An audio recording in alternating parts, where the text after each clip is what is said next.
부품의 수출이 늘었습니다. 컴퓨터, 전자 및 광학기기 수출 물량 지수는 12.2% 올랐고 화학 제품도 12.6% 올랐습니다. 끝으로 날씨입니다. 오늘은 전국이 대체로 흐린 가운데 중부지방부터 비나 눈이 시작돼 점차 그 밖의 전국으로 확대되겠습니다. 예상 적설량은 강원 내륙과 충북, 남부 내륙과 제주도 산지는 1에서 5cm, 그 밖의 대부분 지역은 1cm 안팎입니다. 중부지방과 대구, 경북 지역에서는 초미세먼지 농도가 나쁨 수준으로 높게 나타나다가 밤부터 해소될 것으로 보입니다. 아나운서 홍소연입니다. KBS.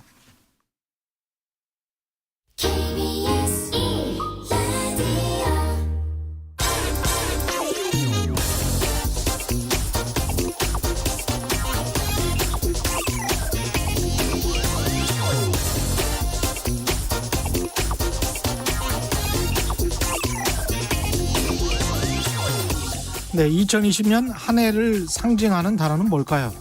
두 번째로 제 머릿속에 떠오른 단어는 영끌이었습니다. 첫 번째는 어제 이야기했죠. 예.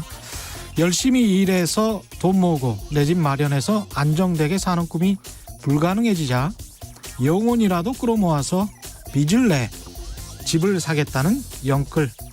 덕분에 GDP 대비 가계부채 비율은 올해 100%를 넘었습니다. 그렇다고 기업은 넉넉한가? 그럼 그것도 아닙니다. 기업도 빚은 늘었지만 수익성 저하로 이자 보상 배율이 지난해 4.4배에서 올해는 3.5배 수준으로 하락했죠. 이게 무엇을 의미하는가?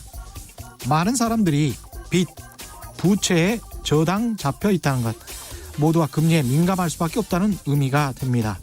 그런데 세계적 투자자들이 2021년 내년 가장 큰 위험 요인의 하나로 보는 것은 인플레이션입니다.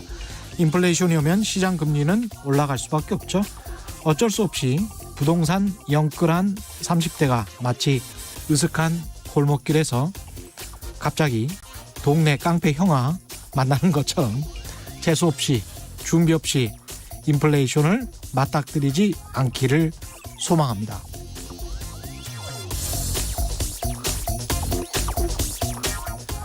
네, 안녕하십니까. 세상에 이익이 되는 방송 최경련의 경제쇼 출발합니다. 저는 진실탐사 엔터테이너 최경련입니다. 유튜브 오늘도 함께 갑시다.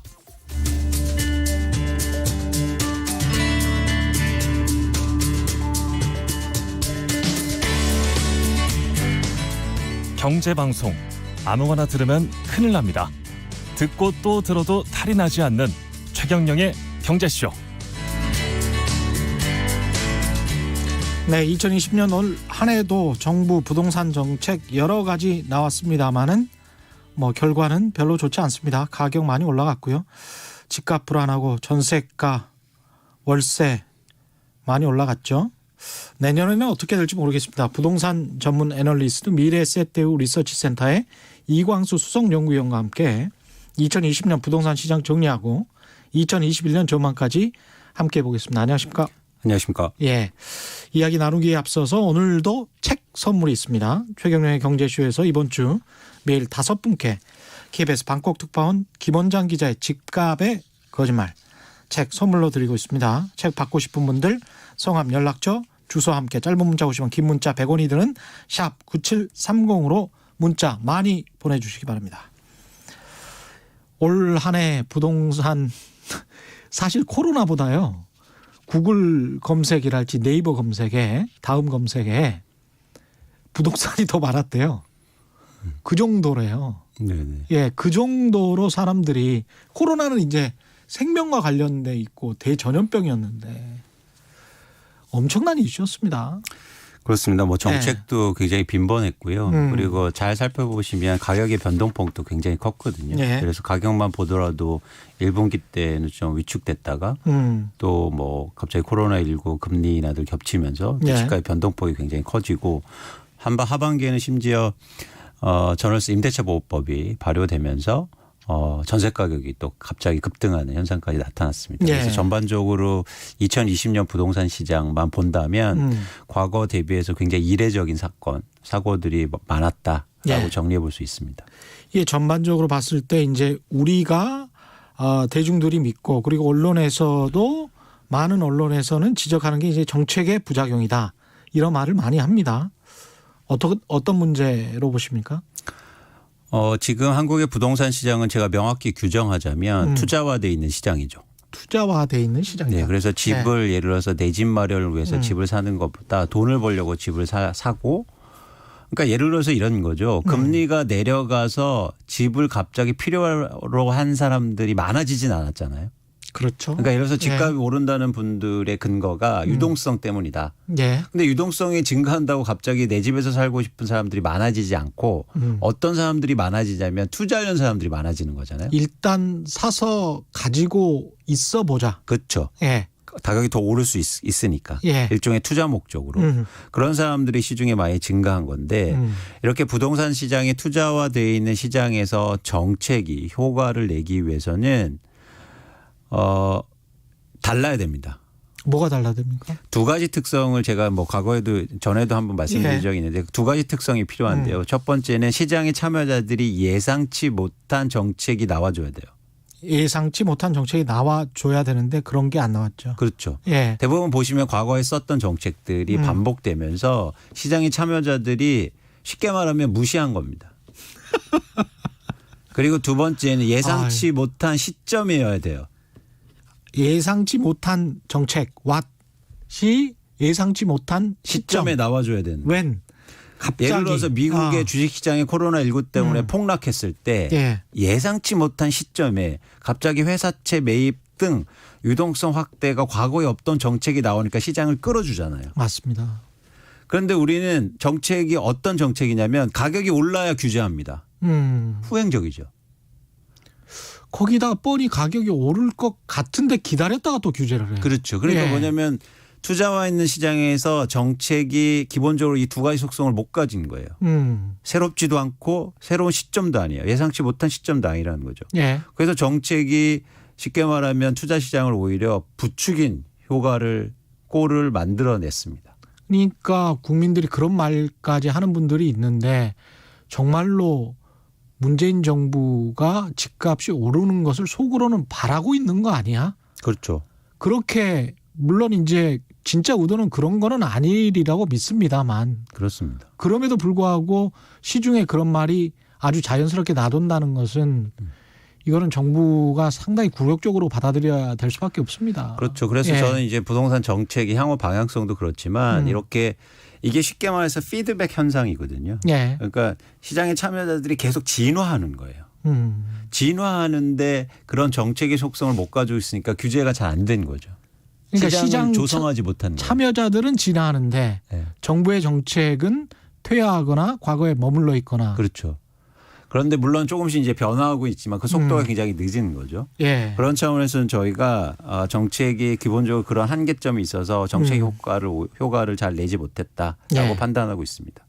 오프닝에서 저도 지적했습니다만은 그럼에도 불구하고 영끌로 이제 대표되는 시장의 과열 양상은 좀 두렵기도 하고 무섭기도 하고 불안하기도 하고 그렇습니다. 그렇습니다. 근데 그런 결과들, 그런 부정적 결과들이라든가 코로나19 그리고 금리라는 특수한 환경이잖아요. 예. 특수한 환경 속에서 자산 가격이 급등하는데 이렇게 급등하는 자산 시장에서 누군가 그 높은 가격에 사주는 세대가 집이 없는 세대였다는 거예요. 대표적으로 30, 40대. 예. 30, 40대가 그래서 영끌을 하면서 집을 사기 시작했고요. 실제로 수치로 보면 30대 이하의 신규 대출자가 평균적으로 4천만 원 정도의 빚을 갖고 있는데요. 예. 작년 대비해서 20% 정도가 증가한 겁니다. 그러니까 이게 평균이니까 엄청나게 많이 빚이 예. 증가했다는 거예요. 예. 특히 주택담보대출 이런 이제 주택 관련된 빚이 과거 대비해서 빠르게 상승했다는 거고 그 주체가 누구였냐면 30, 40대의 무주택자들이 올해 특히 이런 과잉해서 집을 샀다 이렇게 표현할 수 있습니다. 이 사람들이 굉장히 많이 산 거는 사실인 것 같은데 아직도 살 사람들이 남아 있을까요? 중요한 건 이렇게 말씀하시면 30대 특히 30대가 이제는 화를 내실지도 모르겠는데요. 예. 특히 영끌한 최근에. 그렇죠. 예. 그러니까 시장의 전망에서 화를 내시는 것보다도 사실은 30대는 집이 당장 필요하진 않잖아요. 예. 제가 이렇게 얘기하니까 당장 필요해 이렇게 말씀하신 분 있더라고요. 예. 그런데 전체적으로 보면 그래서 30, 40대는 미래의 수요지 않습니까? 예. 저축을 해서 안정적인 부채 차입금을 갖고 미래의 주택 수요의 기반이란 말이죠. 근데 이 실수요 미래의 실수요가 당겨서 지금 산 거예요. 예. 이 얘기는 무슨 얘기냐면 장기적으로 수요가 감소한 꼴이에요. 네. 미래 수요가 당겨서 현재 이미 그렇죠. 사버렸기 빚을 무리하게 때문에. 샀기 때문에. 그러네요. 네. 그렇죠. 이게 바로 저희가 또 집값을 전망하는데 하나의 중요한 축이기도 합니다. 그러니까 수요는 두 가지 수요가 있죠. 예. 하나는 실수요가 있어요. 예. 그리고 하나는 투자 수요죠. 투기 수요. 예. 이 둘이 맞춰서 시장의 수요로 할 수 있는데 실수요는 사실은 시장에서 변동성이 없고 굉장히 꾸준해요. 예. 투자 수요가 막 변동하면서 시장의 변화 요인이 되죠. 예. 그 얘기는 뭐냐면 실수요는 예를 들면 올해 뭐 10만 가구 사면 내년에도 10만 가구 이렇게 계속 사는 수요란 말이죠. 예. 그런데 2020년도에 이 실수요가 갑자기 확 증가했습니다. 미래 수요가 당겨진 거예요. 예. 그러면 미래 수요의 실수요는 줄어들잖아요. 그렇죠. 그렇죠. 30대가 예를 들어서 30살 후반에 사고 40대 초반에 사고 이렇게 쭉 집을 사는 구조로 과거에는 이루어졌는데 예. 갑자기 20, 30대가 집을 샀단 말이에요. 이런 것들은 미래 수요를 줄이는 역할을 했다.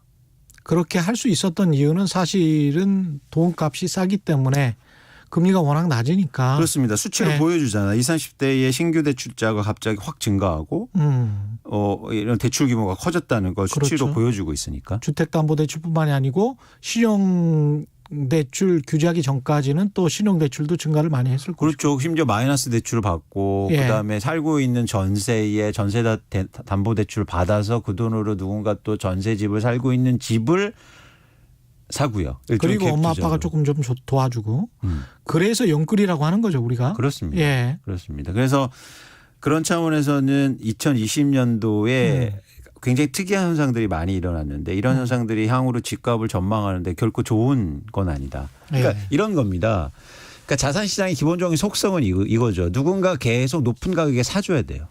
그렇죠. 그래야 가격이 오르잖아요. 예. 그런 차원에서는 이제 막 30, 40대가 막 샀어요. 그럼 이제 다음 세대 20대가 사줘야 됩니다. 예. 20대가 사면 10대가 사줘야 되잖아요. 그러기가 가능하냐는 거죠. 예. 장기적으로 보면. 그런 차원에서 저희가 굉장히 2020년도에 나타난 현상들을 유의 깊게 보는 겁니다. 예. 저희가 길게 살아야 되는데 뭐 1, 2년만 사는 건 아니잖아요. 그렇죠. 네. 거기다가 지금 현재의 세제로는 양도소득세도 만만치 않기 때문에 그렇습니다. 정말 투자 목적으로 샀다고 하더라도 투자 소득을 얻기도 쉽지 않을 것 같아요. 만약에 단기간에 사고 팔려고 했다면. 그렇죠. 예. 그래서 여기 보면 이제 말씀하신 것처럼 사실은 이 30, 40대에 조금 이제 범위를 확장시켜서 어떤 리스크도 있냐면요. 이게 부채 규모가 커졌으니까 이제 이자 가처분 소득 대비해서 이게 전체로 보면 가처분 소득 대비해서 부채 비율이 170%로 증가했어요. 아, 예. 역대 최고 규모인데. 그러니까 이제는 빚을 갚느냐고 소비도 줄 수 있단 말이죠. 그렇죠. 여기에서 이제 금리 올라가면 정말 악소리 납니다. 그렇죠. 예. 그래서 금리가 예를 들어서 조금만 올라가도 엄청 부담이 커지니까. 엄청 부담이 커집니다. 예. 그러면서 저는 이제 우려되는 게 이제 거시경제 차원에서는 소비 여력이 감소하는 거죠. 소비가 가장 왕성하게 증가해야 될 그런 그렇죠. 세대들이. 그렇게 되면은 경기가 상승해서 턴을 할 수가 없게 되잖아요. 그렇죠. 예. 그러면 뭐 빚 갚느라고 뭐 정신이 없으니까 소비를 못 하게 되고 소비 못 하게 되면 생산 줄어들고 그다음에 고용도 뭐 썩 좋지 않고 계속 이제 악순환의 구렁텅이로 빠져든단 말이죠. 그래서 그런 것들 때문에 이제 가격 거품을 걱정을 굉장히 많이 하는 건데 여하튼 올라 버렸습니다. 네. 그렇죠. 그리고 예. 많이 샀다. 그렇게 빚을 내서 많이 샀다. 예. 유동성 이야기와 금리 이야기는 전반적으로 다 인정을 하시는 것 같은데 여전히 이제 공급이 부족하다. 서울 입주 물량이 5만 가구에서 3만 가구로 줄어들면서 내년에도 가격이 상승할 것이다. 그런 이야기, 공급 쪽 사이드의 이야기도 여전히 많습니다. 여기에 관해서는 어떻게 생각하십니까? 저희가 이 공급에 대해서 이제 계속 강조하지만 좀 냉철하게 볼 필요가 있다는 거죠. 예. 그래서 굉장히 직관적이긴 해요. 그러니까 서울의 아파트의 입주 물량, 새로 지어진 아파트가 적어지니까 가격이 상승할 거다. 그럼 제가 몇 가지 예를 들어볼게요. 말씀을 드리면 내년에 입주 물량이 정확히 2만 9천 가구 정도 됩니다. 서울 아파트가요. 예. 그런데 최근 10년간 서울의 평균 입주 물량이 3만 3천 가구였어요. 거기에서 4천 가구 줄어드는 거예요. 예. 그리고 여러분 강남 집값이요. 믿으실지 모르겠지만 2012년도 13년도에요. 막 2, 3억씩 뚝뚝 빠졌을 때 서울의 아파트 입주 물량이 2만 가구였습니다. 진짜 좋겠네요. 예. 예. 그러면 그때는 입주 물량이 왜 2만 가구밖에 안 되는데 집값 왜 빠졌습니까? 설명이 안 되네. 반대로요. 예. 2005년도하고 2007년도까지 6년도에는 서울의 입주 물량이 거의 7만 가구 참여정부 때 7만 가구였어요. 입주 물량이 엄청나게 많았는데 왜 집값이 그때 엄청 많이 올랐습니까? 직관적으로 여러분이 이해하시지만 사실은 입주 물량이 증명되지 않았어요. 집값의 변동성. 그러니까 심리를 그냥 자극할 뿐이라는 거죠. 거기다 그 해 입주 물량을 두고 그 해 집값을 예측한다는 게 좀 자가당착적이기도 해요. 그렇죠. 자꾸 근거를 대는 거예요. 그래서 반대로 이런 거예요. 입주 물량이 많았을 때 그럼 집값이 왜 올랐느냐. 그때는 이런 얘기를 하죠. 그건 인허가가 줄어서 올랐다. 그러니까 앞으로 입주 물량이 줄어들 거다. 시기 때문에. 그러면 내년도부터 인허가 물량 증가해요. 상비 신도시 막 나오고 인허가 될 테니까. 예.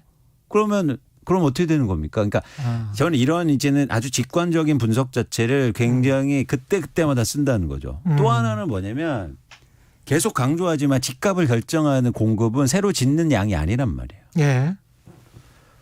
여러분들이 집을 사고 싶은데 시중에 새 아파트를 사는 게 아니라 오래된 아파트를 사시는 거잖아요. 예. 그게 거래의 대부분이지 않습니까? 예. 그리고 새 아파트는 시중에 물건도 안 나와요. 양도세가 높아서. 예. 그러면 시중에 나오는 물건의 공급의 양이란 말이죠. 짓는 게 아니라. 그런데 이 공급의 매물이 집값을 결정하는 거지. 절대 이렇게 짓고 이런 공급이 아니다. 매물이 집값을 결정하지 공급이 집값 그러니까 건설이 집값을 결정하는 건 그렇죠. 아니다. 자꾸 우리가 직관적으로 이해하는데 이제 총량이라고 생각해요. 예. 최 기자님 요즘에 비트코인이 급등하지 않습니까? 예. 예? 다시 뭐 이게 다시 막 올라가더라고요. 2천만 원 가다 뭐 3천만 원 가고 이러는데. 예. 3천만 원 막 이러더라고요. 예. 예. 비트코인은 공급이 제한도 있어요. 발행량이. 예. 그래서 뭐 원래 이제 일본의 그 사토시인가 그분이 만들 때 나 이거 공급 많이 안 할 거야라고 약속해놨어요. 그래서 공급이 없어요. 전형적으로 한국의 부동산 시장 같죠. 왜냐하면 공급이 이루어질 수 없잖아요. 그런데 기억하시지 모르겠죠. 2018년도에 가격이 2천만 원 가다가 갑자기 800만 원 막 엄청나게 빠집니다. 그래서 문제가 됐죠. 예. 아니 공급이 제한되는데 집값이 왜 빠졌어요? 아니 비트코인 가격이 왜 빠졌을까요? 그건 뭐냐면 비트코인 거래 가격을 걱정하는 건 비트코인을 살려는 투자하려는 사람들 수요와 그리고 시중에 내놓는 매물로 결정된다는 거예요. 총량이 아니라. 총량은 정해져 있다니까요. 그 투자 수요는 일종의 이제 가수요를 말씀하시는 거죠. 그렇죠. 실수요가 아니고. 그렇죠. 네. 그냥 가수요가 크고 매물은 작으면 줄고 가격이 오르고 예. 반대로 비트코인처럼 매물이 확 가수요가 줄고 매물이 증가하면 가격은 그렇게 빠진다는 거예요. 총량은 제한돼 있는데. 예. 예. 물론 장기적으로 총량이 제한되면 가격이 계속 오를 수는 있습니다. 예. 결과론적으로는. 예. 근데 그 안에 변동폭은 어떻게 만들 수 없다는 거죠. 그래서 항상 집값이 많이 올랐을 땐 경계해야 되는 거예요. 그 이유가 집값이 마치 부족한 것처럼 올랐다면 더더욱. 예. 집값이 그것 때문에 오른 게 아닌데. 예를 들어서 올해 집값이 오른 공급은 사람들이 집을 안 팔았기 때문이에요. 금리가 떨어지고. 예. 그래서 제가 통계적으로 보니까 원래 100채당 과거 평균으로 보면 8채, 9채가 매물로 나와야 되는데 올해 4채로 줄었어요. 안 팔아요. 매물이 없어요. 근데 살려는 사람이 있으니까 가격이 오르는 거죠. 안 파는 이유는 세금 이유도 있습니까? 그렇죠. 만만했죠. 그동안 세금. 그래서 뭐 심지어 임대사업자 등록해지면 보유세 뭐 이런 거 다 무력화되지 않습니까? 예. 그래서 결정적으로 임대사업자 혜택을 늘린 게 정책적으로 엄청난 실수였다는 거예요. 2018년에. 예. 예. 예. 그런 차원에서 매물이 계속 감소했다라는 거죠. 근데 여기다 대고 공급을 많이 하라. 이제 대표적으로 제가 지적하고 싶은 게 예를 들어서 이런 겁니다. 재건축 완화를 통해서 공급을 증가시켜야 된다. 이거죠. 예. 그런데 잘 보세요. 이거는 공급이 아니에요. 그러니까 제가 그러면 예. 한번 예를 한번 들어볼게요. 왜 이제 언론 같은 데 인터뷰하면 재건축 조합장 분들 나와서 예. 인터뷰를 딱 하면 뭐라고 하냐면 재건축 규제 풀어줘야 된다. 그 이야기는 항상 네. 하죠. 규제 풀어서 공급을 늘려야 집값이 안정된다. 예. 집값이 오히려 빠질 수도 있다. 이런 얘기를 하세요. 전 그거는 되게 조합장의 직위로서 하시면 안 되죠. 왜냐하면 그러면 재건축 규제 더 강화해서 공급 안 돼서 집값 계속 올라가라고 해야지. 왜 규제 풀어서 공급 늘려서 집값 빠지라는 그런 것들을 하는 거예요.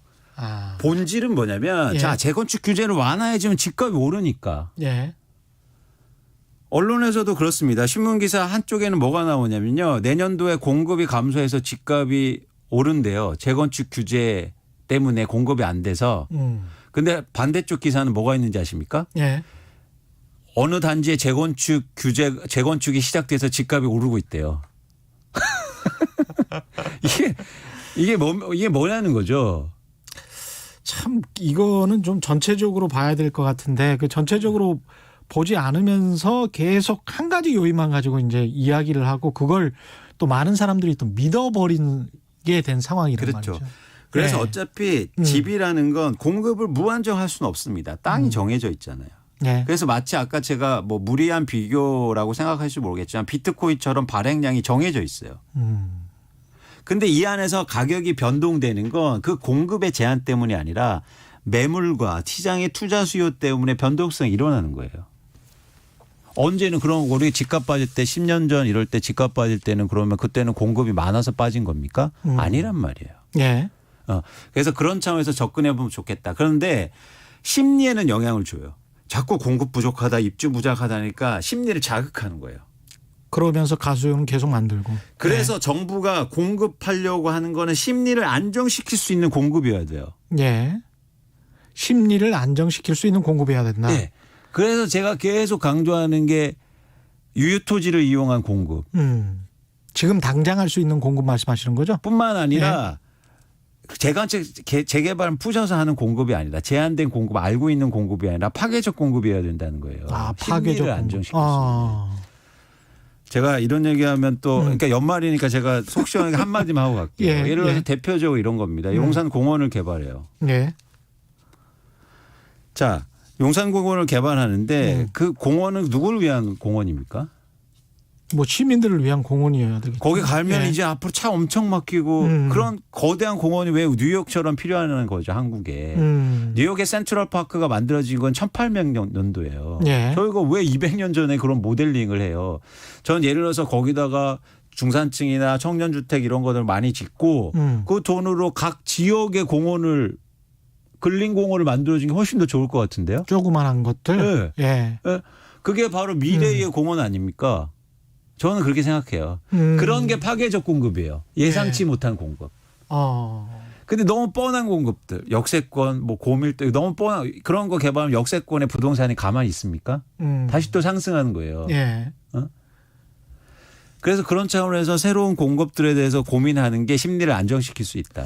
정부도 뭔가 그 이념적인 가치관이라고 해야 되나요? 그러니까 집을 투자의 대상으로 생각했던 사람들에게 어떤 양도 차익을 주지 않도록 해야 되겠다라는 강박 같은 게 분명히 있는 것 같아요. 그래서 그것 때문에라도 다른 어떤 정책은 생각을 안 하는 식으로 방향이 흘러가는 것 같은데 좀 유연해질 필요가 있거든요. 이게 정책의 목표는 집값을 잡는 것이고 주거를 안정시키는 것이기 때문에 세금을 걷는 게 정책의 목표가 되는 건 아니지 않습니까? 그렇죠. 예. 그거는 정부가 세금을 걷기 위해서 우리는 뭘 한다. 이거는 말이 안 되잖아요. 그러니까 집값 안정, 의식주 중에 하나니까 주거의 안정을 위해서 집값이 전반적으로 하락했으면 좋겠다. 그것도 조금씩 하락했으면 좋겠다. 이게 분명히 이제 정부의 의도일 텐데 그걸 위해서라면 다양한 방법을 그렇죠. 그게 이제 지금 말씀하신 그런 획기적인 공급이든 파괴적인 공급이든 뭐든 간에 다양한 방법을 내놔야 될 텐데 뭔가 어떤 틀에 갇혀 있는 것 같아서 그래서 시장을 조성하고 만들어가지 못한다고 아까 말씀드린 것처럼 예. 창의적이지 않기 때문에. 네. 그래서 사회가 이렇게 진보하고 엄청나게 참여자들이 빠르게 대응하고 있는데 예. 창의적인 방법이 아니면 절대 먹히지 않는단 말이에요. 그런 차원에서 공급은 사실은 심리를 억제할 수 있는 공급이어야 된다. 그래서 공급이 실제로 부족해서 가격이 막 오르는 건 아니다. 예. 라는 말씀을 꼭 드리고 싶다는 거죠. 결국은 이제 유동성과 금리와 또 뭐가 있을까요? 만약에 이제 공급이 아니면 말씀드린 것처럼 매물이라는 겁니다. 매물, 네. 기성 매물. 그렇죠. 그래서 그러니까 예를 들어서 공급을 아무리 많이 해도요. 그러니까 유동성 뭐 이런 걸 때문에 집을 아무리 많이 지면 뭡니까? 한 사람이 10채씩 사는데. 그럼 기성 주택의 매물을 많이 나오게 할 수 있는 방법은 뭡니까? 기대 수익률을 낮춰야죠. 예. 네. 그래서 내가 집을 보유하고 있는데 기대 수익률을 낮추면 예. 사실 전부 다 투자 목적으로 집을 갖고 있는 거잖아요. 제가 통계적으로 보니까 상당히 많은 사람들이. 최 기자님 어느 정도- 최근 예. 5년간요. 다주택자가 현재 기준 228만 명이 다주택자인데요. 현재 228만 명. 네. 예. 근데 이 사람들이 계속 증가하는데 매년 10만 채씩 집을 사들여요. 아유. 거기다 대고 뭐 공급을 아무 많이 해도 뭐가 영향 미치긴 합니까? 예. 한 사람이 그렇게 많이 사가는데. 네? 그 사람이 왜 예. 샀을까요? 기대 수익률이 높으니까. 그렇죠. 기대 수익률을 낮춰야 돼요. 아. 그러면은 그런 사람들이 줄어들어서 그러면 그런 사람들이 시장에 오히려 매물을 내놓을 거잖아요. 그게 공급이에요. 예. 그게 시장에 나오는 진짜 공급이라고요. 그러면 시장에 매물이 증가하고 공급이 그래서 증가하는 거예요. 그러면 2021년에는 그런 매물이 나올 만한 여건이 조성돼 있습니까? 일단 방향성 차원에서는 크게 이제 한 세 가지 정도를 말씀드리고 있어요. 첫 번째는 통계적으로 봐도 여기서 더 매물이 줄긴 힘들다. 저희가 어떤 자산 시장을 전망할 때는 예. 유량으로 접근하는 겁니다. 그러니까 중요한 건 누군가 계속 더 많아지고 더 높은 가격에 사줘야 되잖아요. 예. 근데 여기서 매물이 더 줄기는 힘들어요. 제가 볼 때. 그래서 이런 차원의 접근이 하나 필요한 거고 두 번째는 뭐냐면 세금이 강화되잖아요. 예. 자, 양도세와 보유세가 특히 강화되지 않습니까? 그래서 기본적으로 쉽게 말하면 다주택자가 서울에 집을 두 채 갖고 있으면 보유세가 지금보다 2배 증가한다고 보시면 돼요. 내년 예. 6월 1일 이후로. 그렇게 되면 보유 부담이 커지잖아요. 그럼 매물이 그게 내년이 되건 내후년이 되건 어쨌든 나올 수 있다는 거죠. 가능성이. 예. 그래서 매물이 증가할 개연성이 높아지고 있다. 내년부터. 그러니까 올해는 매물을 내놓을 필요가 없어요. 왜? 보유세가 별로 안 증가했거든. 근데 이제 보유세 이야기를 하고 있습니다만은 그 제가 오프닝에서 몇 번 한 두세 번 이야기를 한 세 번 정도 이야기한 것 같네요. 보유세를 높이는 거는 선진국도 그렇고 장기적으로 그럴 수밖에 없을 것 같은데 이게 이제 입구는 굉장히 좁게 막아놨잖아요. 그다음에 이제 저금리 상황 하에서 최대한 대출은 또 규제를 하고 있습니다. 경기 때문에 어쩔 수 없이 이제 신용대출 못 막았던 것들까지도 이제 1억 이상은 막고 있어요. 그런 상황에서 입구는 굉장히 좁고 근데 이제 양도세까지 강화를 해놔서 이 집을 가진 사람들이 마지막으로 이제 버티는 게 내놓으려고 보니까 내가 가령 뭐 5억을 지금 시세로 보면 벌었는데 거의 뭐 양도세가 절반 이상 나가네. 그래서 나는 못 내놓겠어. 정권이 바뀌면 분명히 세제도 바뀔 거야. 그래서 2년만 더 기다려 봐야지. 이런 생각이 분명히 시장에 있단 말이죠. 그러면서 어떻게든 버티겠다는 그런 생각. 그래서 출구도 좁아져 버린, 입구도 좁아졌지만 출구도 좁아져 버린 그런 것 때문에 출구를 좀 터야 되는 세제 전략이 필요하지 않나 그런 이야기를 몇 번 했잖아요. 그런 생각에 관해서는 어떻게 생각하십니까? 예. 그게 뭐 대표적으로 양도세를 일시적으로 완화해주고. 그렇죠. 일시적으로. 네, 일시적으로 완화해주는 효과가 있을 수 있는데 그렇게 되면 이제 매물이 나올 수 있는데요. 예. 그러면 반대로 이거는 시장의 변동성을 되게 키울 수 있어요. 밑으로. 밑으로. 네. 그러니까 무슨 밑으로 가면 좋은 거 아닙니까? 저는 밑으로 가기 위해서 지금 가격 하락을 유도하기 위해서 저는 입구는 좁히고 출구를 넓히면 지금 가격에는 분명히 매물이 많이 나올 것 같아요. 그렇죠. 근데 기성주택 매물이. 그렇게 되면 이제 또 살 사람도 없어집니다. 그러니까 자산 시장이 그래요.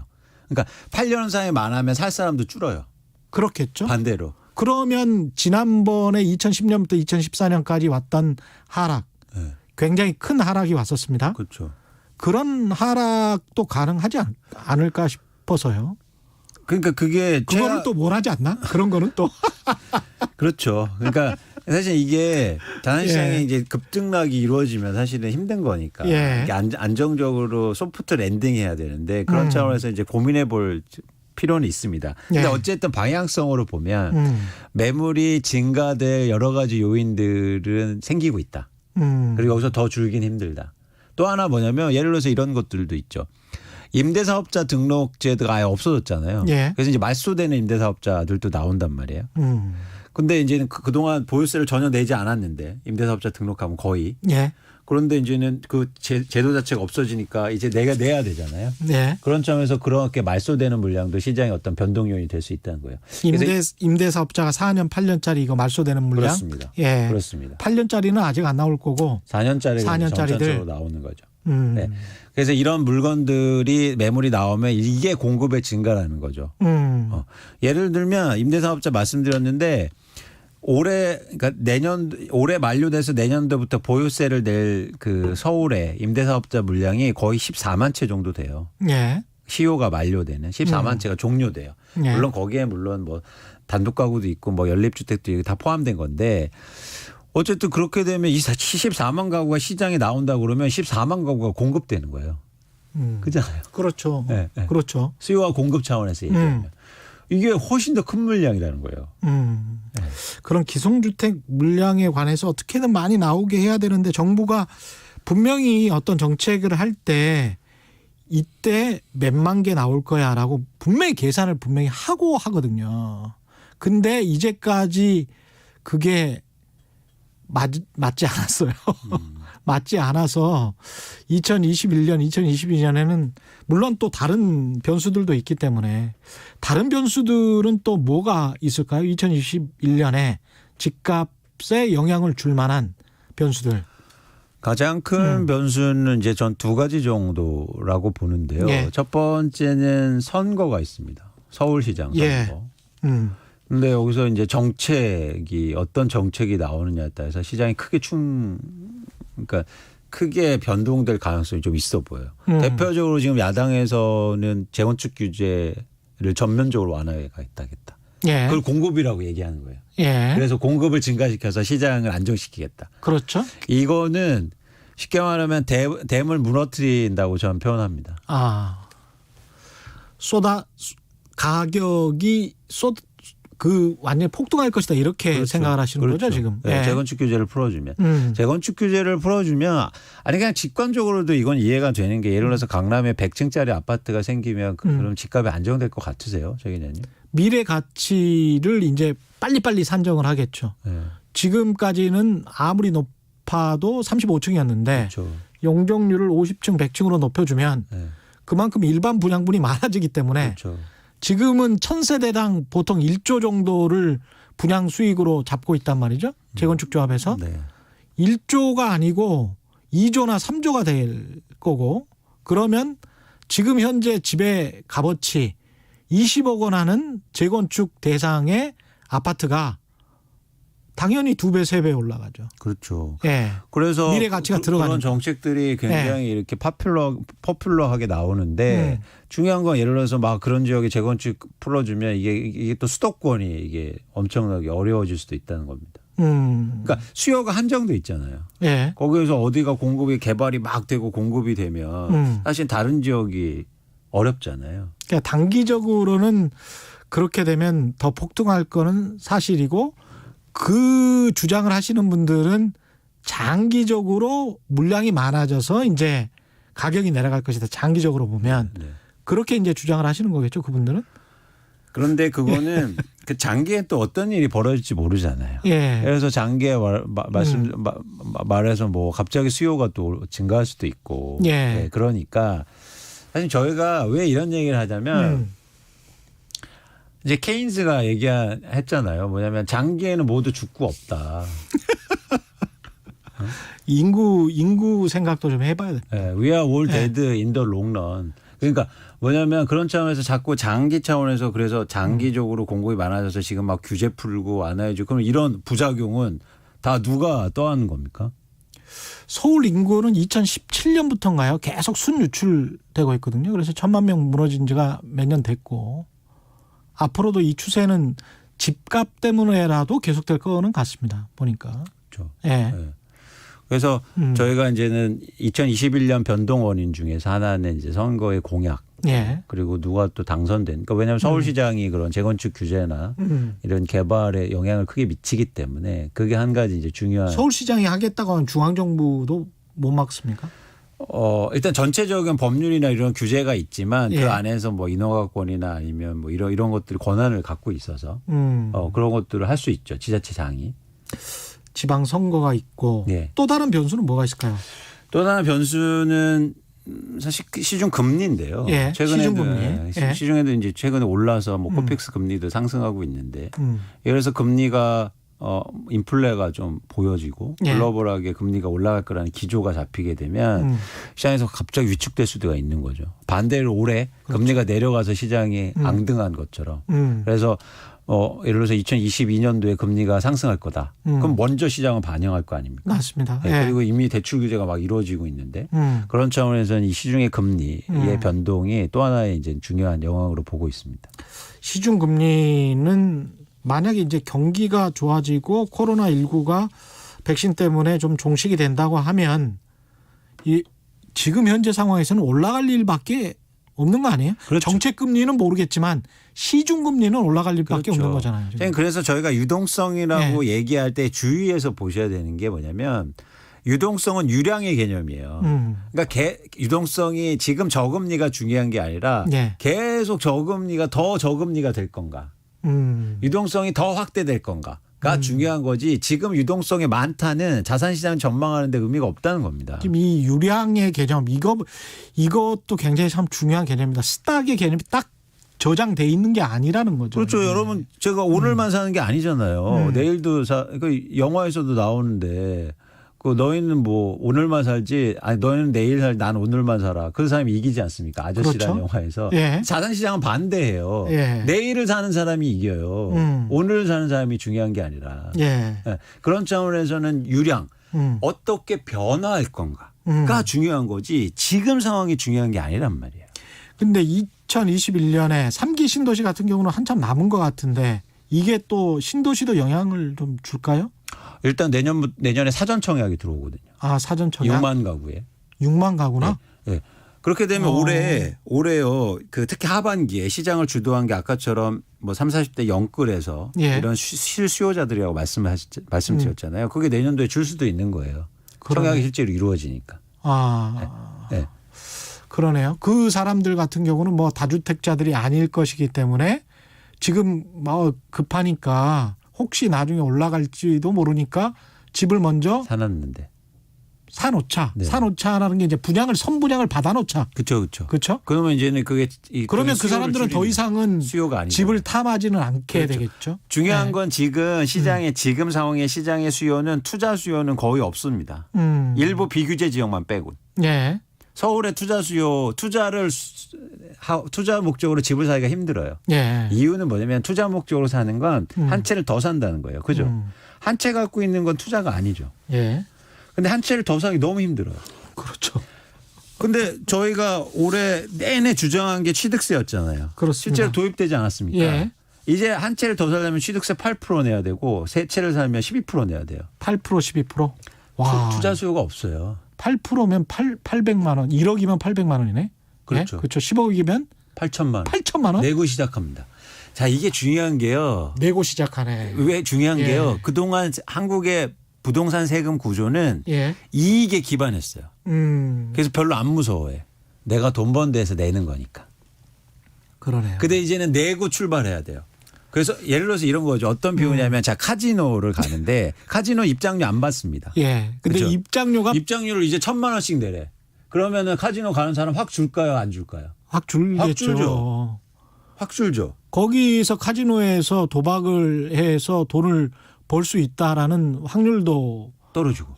떨어지는데. 그래서 주는 거예요. 그래서 카지노는 입장료를 안 받아요. 근데 이제는 한국의 부동산 시장에서 투자 목적으로 집을 사는 것, 특히 이제 서울이나 규제 지역에서는 입장료가 엄청 비싸진 거예요. 이런 측면에서 보면은 얼마 안 남은 것 같기도 합니다. 그래서 그런 예. 차원에서 또 어떤 얘기를 조금 드리고 싶냐면 그래서 지금 비규제 지역이 오르는 거예요. 그리고 3억 이하의 일부 주택들이 오르는 거고 3억 예. 이하는 규제를 안 하거든요. 이것도 제가 문제를 지적하는 거예요. 자, 그러면 제주도에 그러니까 울산이나 비규제 지역 창원 경주에서 집 한 채 더 사는 사람은 착하고 서울에서 2채 사는 사람은 나쁜 놈이냐? 그건 누가 정해준 거예요? 그렇죠. 투자 목적으로 집을 사면 똑같이 세금을 내야 이렇게 해야죠. 어딘 지역이나. 예. 그래서 이 핀셋 규제가 문제인 겁니다. 한국의 투기과열지구, 조정지구 이런 것들이 만들어진 게 2002년도예요.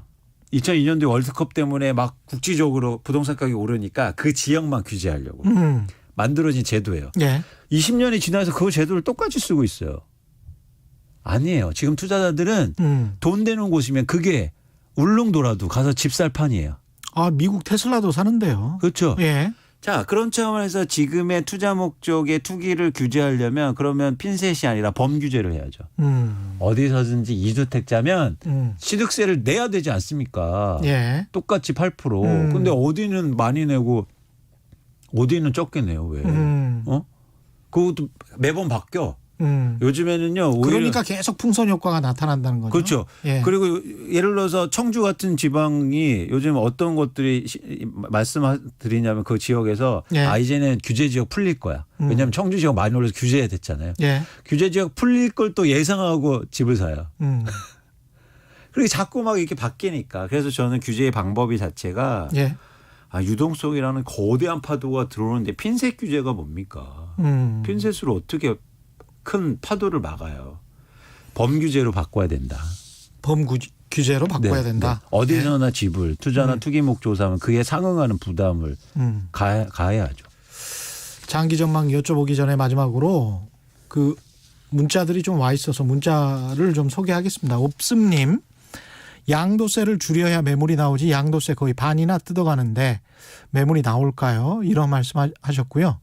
3170님 공감합니다. 피땀 흘려 재력이 될 때 목돈 모아가며 기쁨을 누리며 사야 하는데 정말 잘못된 정책입니다.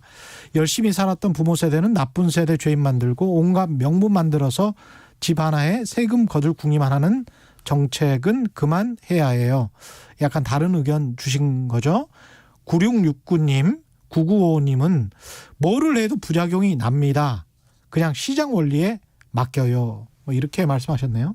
다른 의견 듣기 전에 시장 원리에 맡기면 어떻게 될까요? 시장 원리에 만약에 역사라는 게 if가 없지만 가정이라는 게 없지만 아무것도 안 하고 그냥 아무런 규제책도 안 했으면 지금 부동산 가격은 어떻게 됐을까요? 4년 후에. 그러니까 상상하기가 힘든데 이유는 뭐냐면 왜 부동산 시장에 정부의 효과적인 규제가 필요하냐면요. 네. 아까 말씀드렸듯이 공급이 제한돼 있기 때문이에요.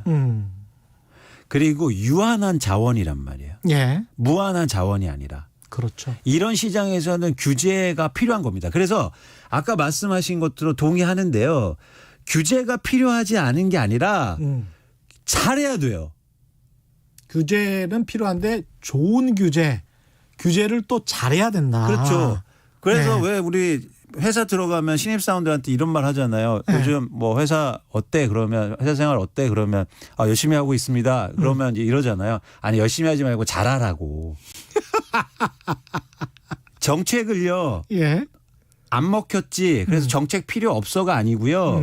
저희가 요구해야 될 건 정책이 필요 없다는 요구가 아니고요. 정책이 필요합니다. 잘하라는 거예요. 그렇죠. How to 어떻게 해서 많이 실패를 했다는 거죠. 그래서 정책이 안 먹혀서 그럼 정책 하지 마가 되면 안 돼요. 이 시장은 절대 예. 유한한 공급이기 때문에. 그러면요. 가진 자들이 전부 다 엄청나게 빈부의곡제도 커지고 그 땅을 가지고 있는 사람들만 부자가 되는 세상이 될 거예요. 그렇죠. 왜냐하면 공급이 한정돼 있잖아요. 그래서 부동산 시장은 전 세계 어느 나라도 다 규제를 한단 말이에요. KT 주님은 이 방송을 30대가 좀 들어야 하는데요. 이렇게 말씀하셨고요. 9589님은 주택 수요는 소비재 측면에서도 중요하지만 투자재로서도 매우 큰 비중을 차지할 겁니다. 주택 가격은 금리 등의 시장 상황과 자산 시장의 장단기 추세를 따릅니다. 이렇게 말씀하셨네요. 그렇죠. 그래서 여러분 2020년을요 아주 특수한 상황으로 우선 전제해야 돼요. 이렇게 금리가 가파르게 인하되고 갑자기 전에 없던 막 전세 제도 이런 것들이 도입된 게 역사상 없던 일이잖아요. 예. 이런 특수한 상황이 내년 내후년 지속될 것으로 생각하시면 굉장히 오산입니다. 2020년이 굉장히 특수한 상황이라는 거예요. 예. 그래서 이런 상황 속 이런 변화를 좀 읽으셨으면 좋겠다라는 것들을 제가 계속 말씀드리는 거예요. 근데 가격이 저도 이제 누차 강조는 합니다만은 주거 안정, 서민의 주거 안정을 위해서는 가격이 조금씩만 장기적으로 하락했으면 좋겠다는 거지. 가격이 폭락하는 거는 또 한국 경제에 굉장히 큰 악영향을 줄 수 있기 때문에 참 이게 쉽지가 않습니다. 근데 제가 굉장히 예. 더 안타까운 게 뭐냐면 사실은 지금 말씀드렸잖아요. 시장에 투자하려는 사람들은 줄고 있고 예. 그리고 이미 사놓은 사람들 투자한 사람들은 아 언제 팔지? 양도세 조금 내려주면 난 바로 팔아버릴 거야. 이런 생각 갖고 있는데 예. 그 분들의 출구를 무주택자나 아니면 30, 40대가 받아주고 있단 말이에요. 그게 또 이 전세라는 특수한 상황 때문에. 그러니까 들어갈 때도 꽃길 깔아줬고 나올 때도 꽃길을 깔아주고 있어요 지금. 그래서 이런 상황 속에서 좀 여러분 너무 그러니까 아까 말씀드렸잖아요. 2020년이 지금 엄청 올랐다 올해. 그래서 이런 상황이 계속될 거라고 생각하시면 안 된다. 장기 전망은 어떻게 보십니까? 올해 그 내년이죠. 2021년은 전반적으로는 그래도 쉽게 잡히지는 않을 것 같다는 시장 분위기는 있는 것 같은데.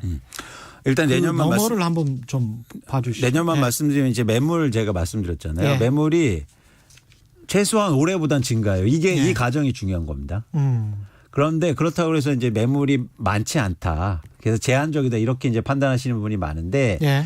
투자에 있는 시장에서는 질량 보존의 법칙이 적용되지 않아요. 무슨 얘기냐면 예. 열채가 올랐다고 그래서 예. 열채가 빠져야 가격이 빠지는 게 아니에요. 한 개가요. 아주 예. 소량의 시장을 움직이기도 해요. 이게 투자화되어 있는 시장의 속성이에요. 작은 매물이. 예. 이게 변동성을 만든 거예요. 그래서 2020년도에 이 작은 매물의 효과가 나타날 가능성이 있다고 전 보는 거죠. 제가 이런 얘기를 하면 야, 그 매물 나올 거 별로 안 돼. 별로 안 돼도 한두 채가 시장을 만든다는 거예요. 오를 때도 또 그랬어요. 그게 총알 방아쇠가 된다는 거죠. 그렇죠. 예. 그래서 그 트리거 역할을 내년도에 할 가능성이 있다는 전망을 전 하고 있고 이런 과정이 예를 들어서 좀 장기적으로 가보면 3기 신도시 분양과 입주까지 얽혀 들어가면 사실은 조금 하락폭이 전 커질 수 있다고 보는 거죠. 향후로. 예. 물론 그 폭이나 시점에 대해서 논란의 여지가 있지만 그 방향성이 2021년부터 잡힐 수가 있다. 예. 그래서 마치 올해 많이 올랐기 때문에 이제 시장 전문가의 99.9%가 다 내년 상승이에요. 그렇습니까 지금? 예. 그러니까 저는 이제 전문가로 안 쳐주더라고요. 예. 10명 조사했을 때 저 껴주면 그래도 10%는 예. 하락하는 사람이 됐을 텐데. 예. 근데 어쨌든 그런 차원에서 내년에 그런 변동성이 커지고 오히려 변곡점을 만들 수가 있다고 보는 겁니다. 예. 여러분 이 부동산 시장은요. 지금 한국의 부동산 시장은 철저하게 투자화되어 있어요. 투자화되는 시장 아까 말씀처럼 비트코인처럼 될 수가 있단 말이에요. 예. 그래서 굉장히 유의해야 된다는 겁니다. 알겠습니다. 예, 여러 가지 점들 짚어주신 요소들 하락 요인들 잘 새겨 들으시기 바라고요. 오늘 말씀 감사합니다. 지금까지 미래 에셋대우 리서치센터의 이광수 수석 연구위원과 함께했습니다. 고맙습니다. 감사합니다.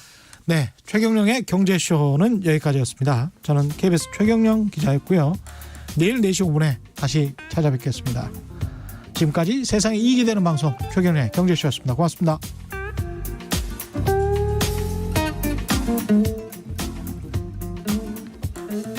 네, 2156님, 2545님, 8468님, 7884님, 1739님 책 받으십니다.